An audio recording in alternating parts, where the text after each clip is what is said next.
Thank you for staying with us. The jostle for inclusion in the cabinet of the federal administration has intensified as President Bola Tinubu is expected to unveil his ministerial list within 60 days of resuming office, according to the law. The law, which was signed by former President Muhammadu Buhari, states that the new president has only 2 months to send the names of his ministerial nominees to the National Assembly. President Bola Tinubu is expected to submit the names of at least 27 ministers to the Senate within the time frame provided by law, so that they can contribute their quota to his administration as he works to fulfill his promises to Nigerians. Well, joining us via Zoom from Abuja is Dr. Rosaline Adachenge, former Benue State governorship aspirant and ambassador of peace, United Nations Peace Polak. Thank you for joining us on TVC Breakfast. Thank you very much for having me. Right. Now, this matter of ministerial list, there's been reports about lobbying, those jostling for one portfolio or the other. But like some have said, that the president has, the knack for headhunting persons who have competence for certain key positions. And he has also come out to say that his government will be a government of national competence as against national unity. So what are your expectations at the backdrop of the president's antecedents with regards to the kinds of people he employs or brings into office? Okay, thank you very much. Nigerians are very patient people and very hopeful people, so they have a lot of hope for this government. And the hope is that Mr. President is going to fish out very, very highly professional technocrats, especially for ministries of works, housing, power, and some of the key ministries that must have professional. We have confidence in him because of his track record of having provided very good leadership in the past and assembling very good people. So Nigerians, you can see in the internet, as of 2020, the Nigerians on the internet are about 30-point-something% of Nigeria. But as of today, we have almost 55% of Nigerians on the internet. So Nigerians are watching, and they are like hopeful that the Mr. President is going to get highly qualified technocrats with proven records of integrity, not a matter of reward. Yes, reward of politicians are good, but then reward of politician must not is very, very important now.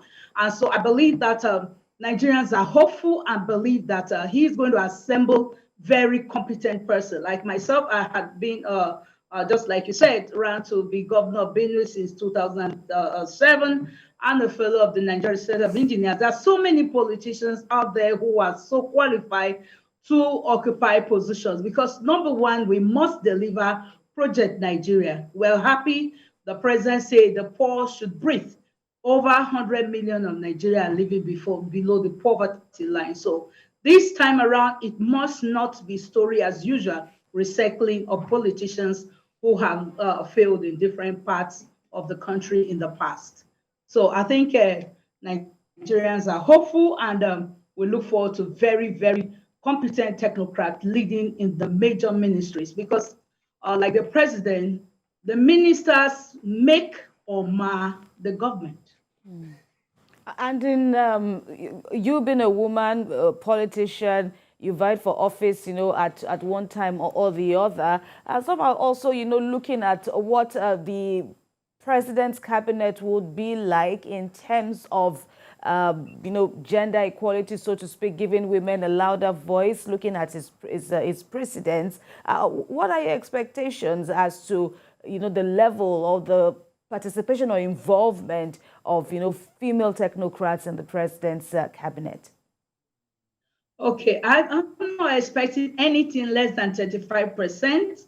I will be so amazed if it can make it up to 40%, but nothing less than 35% female inclusion in the cabinet that is to be formed. And I did not just vie for position. I was the general manager of the Benue State Water Board from 2007 to 2011. Then I became the head of the federal parastatal from 2011 to 2015. So I've actually worked in state and federal government, as well as 12 years of professional mechanical engineering experience. So Right. we're expecting Nigerian women to be represented 35% at least. But I will not be surprised. President Bola Tinubu, being who he is, and with First Lady Remi Tinubu on the deck there, I believe that Nigerian women are going to have something more. Meanwhile, I want to also use this opportunity to thank Mr. President for the appointment of our son, Dr. Akume, as the Secretary of Government. Thank you. All right. Now, you mentioned something that this time should not be a time of perhaps looking at the contributions of some politicians, using it as a matter of settling some persons, just like some people have said. It shouldn't be about settling persons, it should be about competence. But can we do away with the aspect of not settling certain persons, knowing what they brought to the table during the election? How do we balance, or how can the president balance the aspect of settling some persons and ensuring competence in the same vein? Thank you very much. As a politician, I earlier said that there's no how we expect the president to completely not ignore the nominal politicians who have actually contributed. But then, just like I mentioned, key ministries like Ministerial Works, Power, Housing, Petroleum, and some very key ministries that actually impact directly on the 200 million Nigerians. And remember, as of 1960, Nigerians were just about 45 million people, while the United Kingdom was 50 million people. And the population rise have risen so massively that Nigerians are almost over 200 million people, while the United Kingdom, made up of Ireland, Scotland, and England, are just about 67 million people. So, well, as much as he's going to say to politicians, the population rise, he must bring on board people who are going to work with the statistics and the data available, so that the dividends of democracy is going to reach the common people on the streets of Nigeria. Remember, I said earlier that Nigerians are very patient, but over 100 million of them are on the internet, and they're watching the global best practices of governance across the world. So as much as he's going to do this, he must find a balance. I think he has the experience to get the balance between settling some hands who have actually come on board as a politician. I will not actually imagine he will not do something like that. But then the key places where his performance will be rated at the end of a year, he should be able to come on board with people who have track record of performance within set targets. You know, you have to perform within set target to be an achiever. So I look forward to that kind of balancing. All right. Yeah. Now, Dr. Chenge, there's the aspect of ensuring federal character. There's the aspect of addressing nepotism, like Nigerians have often spoken about in past administrations. We recall that when the president put together the security chiefs, there were some persons who said that their regions weren't represented and all of it. And even when we're looking at the 10th Assembly key principal positions, there was also some regions also clamoring for some level of representation. Now, how do you see the president addressing these? He has said that his government will be a government of national competence as against government of national unity. But there's also the aspect of unifying the country even with these appointments. Yeah, I can say that clearly Nigeria is already united. And if we must move forward, we must look for competence above any kind of inclusion that will not bring competence. If you have people from your area that are competent enough, then good and fine. But if not, if somebody else can do it better for you, I don't actually object to that for now, because Nigeria is quite in a very tight situation that if you keep on thinking of this distribution, every time everybody looks at it as a national cake and people come on board that and actually doing nothing to the economy, or rather taking out of the economy things that would have helped the people, the entire Nigerian population. So to be very, very frank with you, as a technocrat, I believe in competence, completely competence. An engineer, you don't go to the class expecting your lecturer to just favor you because you are from the same tribe with him. So I don't believe seriously on inclusion without competence. Actually, that's it. And I know Nigerians are actually following the global trend, just like I mentioned earlier. That as much as inclusion is good, it hasn't taken us anywhere. So we must actually move on competence. And I think the balance will come up if your people from your area throw up people who are competent, or not just throwing up people who will come and like, because I'm from here, just give it to me. It's a national cake. Let's sit down and share it. Gone are those days. We're too tight. Over 70 million Nigerian youth are unemployed. We have to create employment. We have to create opportunity.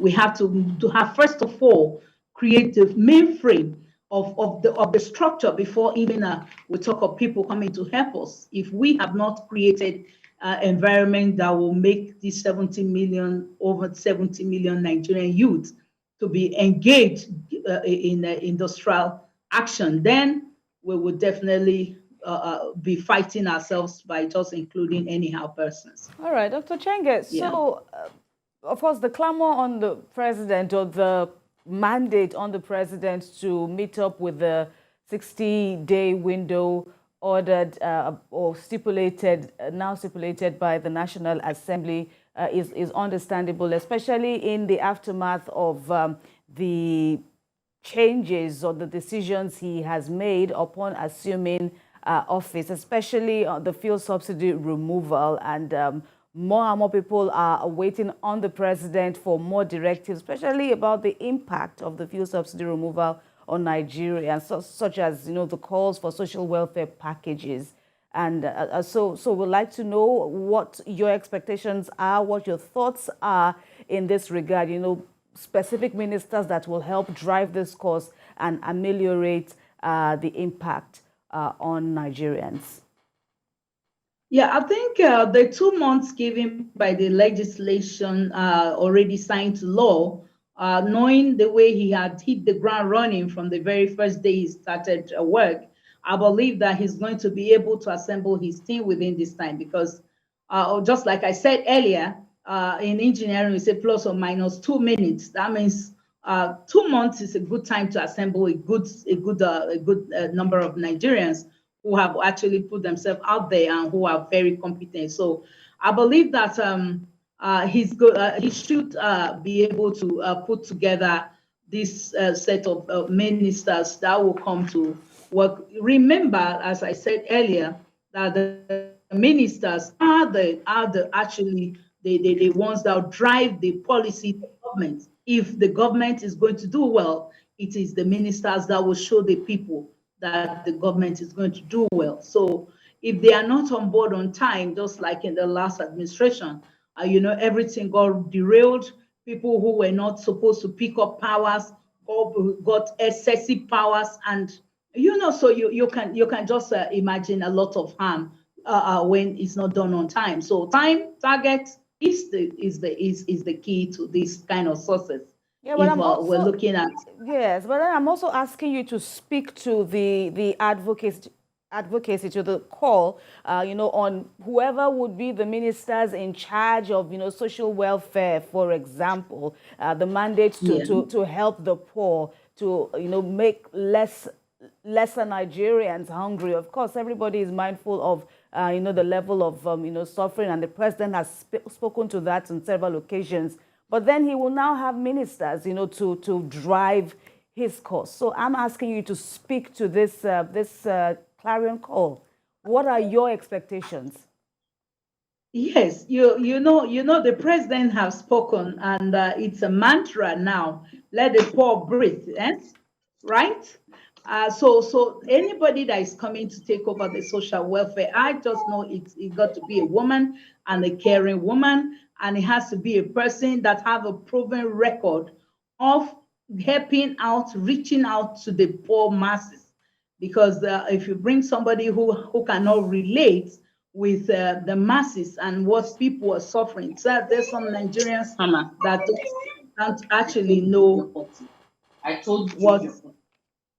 what is going on. So I think they definitely are going to have a lot of challenge if uh, such people are brought on board. So I think that Nigerians are expecting that the social welfare uh, ministry caring persons will come on board to drive the regime of Mr. President.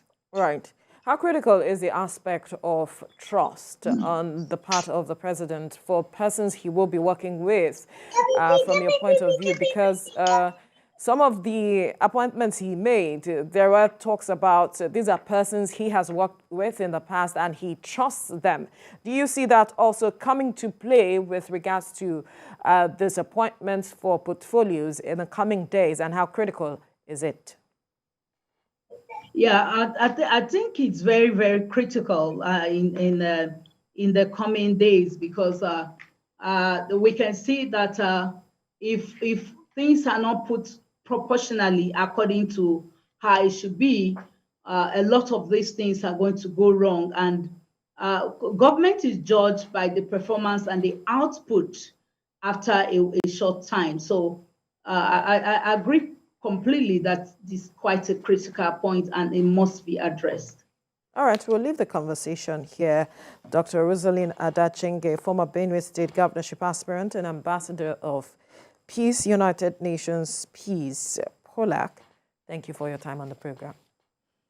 Thank you so much. Yeah.